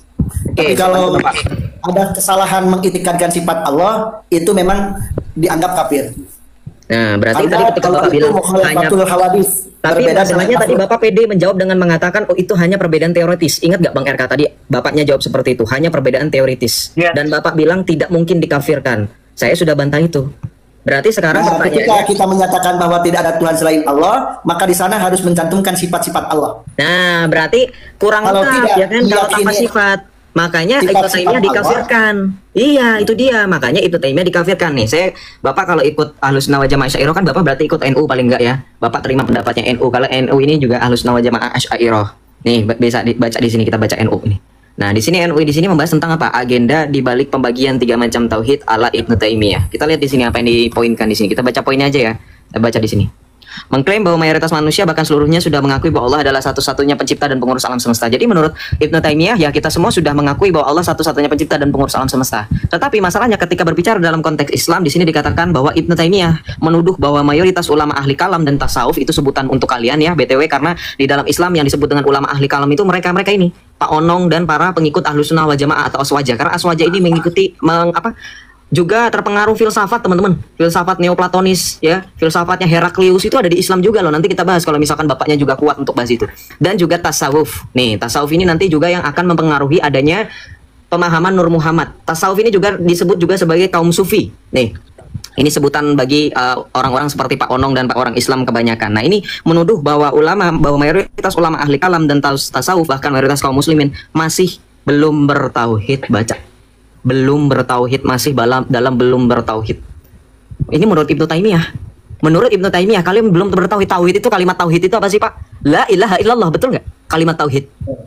Nah, kalian dituduh belum bertauhid. Jadi Bapak juga sekali lagi ini berdusta. Tadi Bapak sempat bilang yang penting mengimani Allah itu esa, bahwa tiada Tuhan selain Allah. Nah, masalahnya Ibnu Taimiyah menuduh kalian nih menuduh kalian masih belum bertauhid. Nih. Dan bahkan di sini ya mempropagandakan bahwa di luar atau lawan-lawannya Ibnu Taimiyah dan para pengikutnya belumlah mengimani seluruh nama dan sifat-sifat Allah sebagaimana termaktub dalam Al-Quran dan hadis sahih. Jadi buat Bapak dan teman-teman sekalian yang mengikuti orang Islam ya, yang mengikuti pemahamannya Ahlussunnah wal Jamaah Asy'ariyah, pemahamannya Imam Hasan Al-Asy'ari yang katanya Allah ada 20 sifat, itu dikatakan belum mengimani seluruh nama dan sifat Allah. Padahal menurut orang-orang Ahlussunnah wal Jamaah, 20 sifat Allah itu sesuai dengan Al-Quran dan hadis. Tapi kenapa ini bertentangan? Malah Ibnu Taimiyah protes ke kalian. Silakan dijawab, Pak. Biarkan dia menjawab. Sebetulnya Pakai data, Pak, ya? saya Ahlussunnah wal Jamaah. Jawabnya pakai data seperti Bro Yosef menjawab pakai data. Saya datanya dari kitab harusnya. Jadi Silakan. begini, saya Ahlussunnah wal Jamaah mengimani sifat yang 20 karena sifat itu ada dalam Al-Qur'an. Yang 20 itu adalah yang harus rinci satu persatu dihafal. Sedangkan di luar yang 20 itu saya meyakini bahwa Allah memiliki sifat kesempurnaan. Nah, sifat kesempurnaan ini tidak dicantumkan dan Allah mustahil memiliki sifat kekurangan-kekurangan. Ya, terima kasih kepada Bang RK. Oke lah, terima kasih. Dia tidak mau atas diskusinya. Padahal kita belum selesai, tapi ya udahlah, nggak apa-apa lah, bapaknya mau ini kali. Ya udah. Ya, terima kasih. Terima kasih juga, Pak. Dan jangan lupa ya, sebelum bertobat ya. Terima kasih. Cepat bertobat, Pak ya. Cepat bertobat, Pak ya. Saya sudah muslim. Sudah muslim. Saya kepada Nabi Isa. Iya. Ya udah, Bapak udah nggak bisa jawab. Udah, nggak usah kebanyakan framing, Pak. Bapak udah nggak bisa jawab. Sekarang sudah banyak perubahan. Udah, kalau masih mau kayak gitu berarti Bapak nggak usah pamit. Ditanya imannya aja nyerah, malah masih mau menyerang iman kita. Udah 2 ustadz teman-teman nyerah. Lulusan Yaman sama lulusan tadi apa Universitas Sofia apa tadi bilang Sofa apa Sofia ya. Coba aku cari di Universitas Sofa tadi. Lanjut Bang RK. Kita naikin dulu ya. Yang Islam silakan naik ya. Tanyakan. Saya dari tadi pingin kalian tanya iman Kristen gak baik-baik, asal jangan framing gak. Aduh. Kalau kalian udah framing ya udah, saya serahkan ke Bang Joseph. Nanti dia yang kelola kalian. Selesailah kalian udah di situ. Oke, kita naikin dulu si Arul, silakan Arul.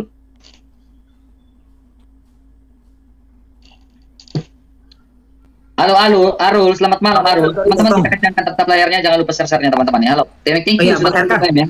Bang RK, sorry motong. Ini Universitas Safwa ini yang ada ininya, yang apa? Universitas Safwa yang ada di Mesir ini apa gimana? Safwa University ini apa bukan? Katanya di Grogol. Di Grogol. Safwa, ini Safwa University. Oh, ini juga universitas khusus Islam ini, teman-teman. Di Grogol nggak? Bukan. Iya, Universitas Islam. Dia online dia. Oh ya udahlah, nggak apa-apa. Safwa University Mesir katanya. Pusatnya di negara Mesir, tapi dia pembelajarannya bisa online. Dia ada di Indonesia juga. Oh, berarti ini. Oke. Ya lanjutlah. Tasik. Oh, Tasik. Yang mana nih yang benar? Asaf. Tulisannya apa sih? Asofa. Coba lanjut Bang RK. Sorry. Aduh, ini orang ini dinaikin, marah loncat sendiri, marah minta naik. Gimana kalian ini? Udah menyerah kan? Atau bagaimana? Tasik. Halo, selamat. Nandar, kalau ada Nandar Juma di bawah, bantu tap layar ya. Abdul bantu tap layar ya. Abdul ya. Halo, selamat malam Vertila, Islam Kristen. Malam Bang. Ya, Islam Kristen malam. Saya Kristen Bang. Oh, gimana Pak? Ada yang mau disampaikan biar kita? Saya ikut aja di bawah. Oh iya. Ya, salam. Shalom. Oke. Mana nih? Abdul. Jangan kau sembunyi terus. Keluar dari sangkar Abdul lah. Mana nih? Oke, siapa nih? Malah loncat lagi si Abdul. Kencangkan tap layarnya teman-teman, tembuskan lagi ke 5K teman-teman ya, dengan cara tap layarnya. Bagi yang baru bergabung jangan lupa lock orange-nya ya teman-teman ya. Bagi yang baru bergabung jangan lupa lock orange-nya teman-teman ya. Satu orang 2 kali share atau 3 kali share teman-teman ya. Satu orang 2 kali share, share-nya di bawah sini teman-teman, bagian bawah. Nah, kita naikin dulu satu Islam ya, satu Islam. Thank you Lord Forest-nya, Tuhan Yesus memberkati. Mana ya? Ali, silakan Ali. Thank you Lord Forest-nya. Yang bergabung jangan lupa share-nya di bawah sini. Nah, ada tanda panah. Nah, di share. Halo Ali, selamat malam Islam Kristen. Halo Ali. Ali 1, Ali 2, Ali 3, Ali Solihin, Ali 4. Ya, silakan turun Ali. Bang RK, masa di bawah katanya coba kita Bang RK sama Bang Joseph lawan Nadar sama Zuma kalau berani. Lah itu ustadznya yang lulusan universitas ternama aja tadi, lulusan Yaman sama lulusan Asofa tadi aja. Orang tahu. Iya. Apalagi si Zuma yang nggak sekolah ya? Zuma sekolah. Iya, Zuma Nadar nggak sekolah, cuma modal congor doang. Oh, itu ustadznya yang tadi kelihatan mukanya adem aja mereka nyerah kok. Itu kan yang kalian mau. Jadi lebih baik kita melayanin orang yang betul-betul sekolah teologi, orang yang sekolah. Nah itu begitu. Tapi kalau kita melayanin orang yang tidak sekolah, ya Zuma kan sekolah, nggak sekolah. Zuma sekolah nggak? Tapi saya pikir Zuma nggak pernah sekolah ya. Oh nggak kayaknya ya. Susah. Jadi hadapin orang yang nggak sekolah susah. Ya. Tapi kalau Zuma sekolah ya mungkin kita mau hadapin ya. Tapi kalau berdebat bilang tidak pakai laptop ya udah.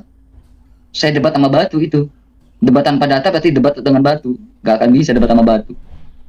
Ngerti kan? Maaf, maaf Bang Irka keceplosan.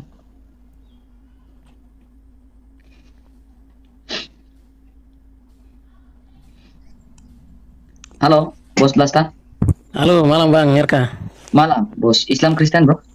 Kristen Bang Irka. Silakan, ada yang mau disampaikan, Bang Bos? Iya, Bang. Tadi saya lihat dari tadi dari saudara-saudara di sebelahku yang Islam ini, mereka dari tadi tidak ada data yang ditampilkan, Mas Bang Irka. Ya, betul. Iya. Jadi kalau dari sisi pengetahuan saya nilai bahwa mereka jauh sekali dan seharusnya mereka bertobat masuk Kristen percaya Yesus. Selesai. Asli mana, Bang? Asli mana? Saya dari Papua, Bang Irka. Papua mana? Papua dari Jayapura. Oh, hormat. Saya dulu 12 tahun di Bamina. Wah. Oke, baik. Luar biasa. Salam tuh Bang Yosep. Salam kenal. Thank you. Oke. Siap. Terima kasih. Terima kasih Melita, Pak. Tuhan berkati. 4,1 kita tap. Tap Abdul, oi. Tap juga Abdul di bawah. Jangan kau hanya nonton tidak mau tap. Kau pergi mulung koin dulu di sebelah Abdul. Mulung koin di koron di sebelah itu dapat 1 koin, kau isi dulu saya punya love orange ini. Oi Abdul. Datang nonton doang. Aku mute gerak. Sabar. Kita naikin dulu. Mana Islam ini ya? Kita naikin dulu Islam Indra. Indra ini Islam atau enggak ya? Oke. Kau sudah punah kah kalian atau bagaimana nih? Nah dari itu udah kayak teman-teman udah malas saya lada.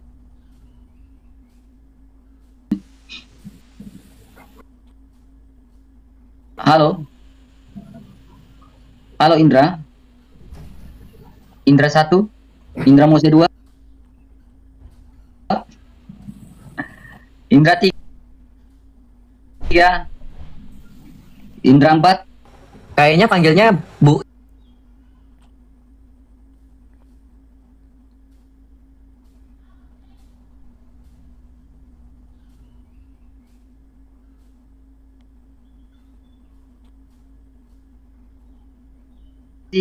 Motor nuhun ya Bu ya, makasih ya. Badannya nggak enak badan, tetep aja. Terima kasih banyak Bu ya. Terima kasih Bu Indra.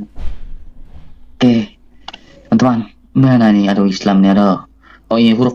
Baik teman-teman yang dikasih oleh Tuhan, bagaimana respon teman-teman ketika mendengarkan dua orang ini? Luar biasa halunya teman-teman.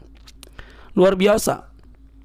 Dia tidak menyadari bahwa para ustadznya itu, para polemikus, bahkan juga para mualaf lebih sibuk membahas kekristenan Alkitab, mengobrak-abrik dengan sesuka hati mereka. Lalu di saat yang sama ketika Anda dibahas, justru Anda mengamuk, Anda marah, Anda menyuruh diam. Apakah hal yang sama pernah Anda suarakan terhadap ustadz-ustadz Anda, terhadap para mualaf yang lebih sering membahas kekristenan Alkitab, Bahkan terang-terangan Majelis Ulama Indonesia memberikan award buat mereka sebagai pakar kristologi nasional. Siapa yang berhak memberikan kata kristologi disematkan kepada mereka, kepada para mualaf? Bukankah kristologi itu belajar atau ilmu tentang Kristus? Siapa itu? Apakah ada kata itu dalam Islam? Lalu kenapa disematkan kepada mereka? Apakah karena mereka selalu membahas tentang kekristenan, melompat sana sini, membahas semua dengan sesuka hati mereka? Perhatikanlah Ustadzmu, Ustadz Suma, perhatikanlah Donditan, perhatikanlah Kainama yang setiap saat, setiap hari membahas kekristenan. Semua mereka tidak ada membahas Quran, jarang sekali, tapi membahas kekristenan setiap hari. Tapi di sini Anda menunjukkan kebodohan Anda, kebutaan Anda, menyuruh orang berhenti. Harusnya perkataan Anda ini Anda tujukan terlebih dahulu kepada sesama Anda, kepada teman-teman Anda, kepada Ustadz Anda. Suarakan itu. Mereka tiap hari live kau membahas kekristenan. Masuklah, arahkanlah mereka, bantahlah mereka. Jangan kau bilang pula itu dakwah. Kan itu konyol alasan itu. Membahas Kristen, membahas Alkitab, mengobrak-abrik Alkitab, itu dakwah. Enak sekali kan?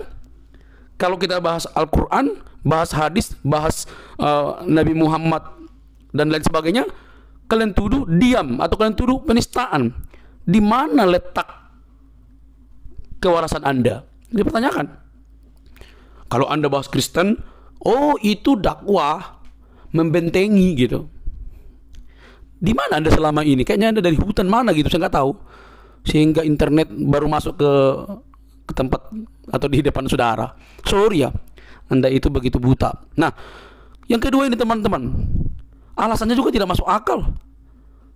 Di Kristen ada kristenisasi katanya. Kata kristenisasi tidak pernah keluar dan bahkan tidak diajarkan dalam Kristen. Biar kau tahu, kristenisasi itu disematkan oleh orang-orang yang melihat dan mengetahui bagaimana penyebaran Injil. Kristenisasi itu kan disematkan oleh orang-orang, bukan orang Kristen. Gak ada istilahnya dalam kekristenan itu kristenisasi. Yang Kristen fobia ada, itu baru benar. Nggak masuk akal juga semua kalian ini. Oke, teman-teman, ingatlah, urusi dulu ustadzmu, urusi dulu mereka, suruh stop membahas kekristenan. Para mualaf stop, maka orang Kristen pun akan tidak membahas Alkitab Anda. Ya, tidak akan membahas. Kasihan sekali kalian ini selalu mengotak-atik Alkitab, mengais-ngais, tapi di saat yang sama Anda melarang-larang membahas kitab Anda sendiri. Kasihan. Oke, teman-teman. Orang bahas bahas agama lain jago, ketika bahas agama kalian kepanasan. Nggak waras sekali ya. Oke, teman-teman. Jengkel sekali melihat mereka ini. Tidak dewasa, hanya modal stop. Baru tidak penistaan dan lain sebagainya. Penjarakan itu. Aduh, anak-anak sekali teman-teman. Anak-anak sekali. Sampai kapan kalian bisa dewasa? Seandainya kalian dewasa, tidak ada orang yang cemen, tidak ada orang yang apa-apa penjarakan, apa-apa penistaan. Ya. Jadi urus dulu para ustadzmu yang bahas Alkitab. Setiap hari ada, masuklah di dalam roomnya. Kau kasih tahu lah di situ, hei, nggak usah bahas Kristen, bahas Al-Quran, hadis. Ya, cobalah. Ya, saya tahu lah, mungkin mereka yang membahas Alkitab, membahas kekristenan, walaupun itu keliru, menyimpang, mereka dapat uang dari dalamnya kan. Itu aja kerjaan mereka. Kalau nggak ada, mana mereka berani membahas Al-Quran? Mana mereka berani mengkritiki Al-Quran? Mana mereka berani mengkritisi hidup sang baginda? Nggak mungkin berani. Ya, saya sudah pelajari hal itu dan juga lihat fakta-fakta yang ada ketika ada orang yang mengkritisi tentang itu. Jadi jangan kepanasan lah. Kalian kalau nggak mau dibahas, jangan bahas Alkitab orang gitu, berhentilah gitu ya. Oke, itu aja, tidak ada yang lain. Oke, jadilah cerdas, nggak usah ngamuk kan, nggak usah kepanasan. Oke teman-teman, sampai di sini video saya. Jangan lupa untuk mendukung dengan cara subscribe, like, comment, dan share. Sampai ketemu di video selanjutnya. Bye bye.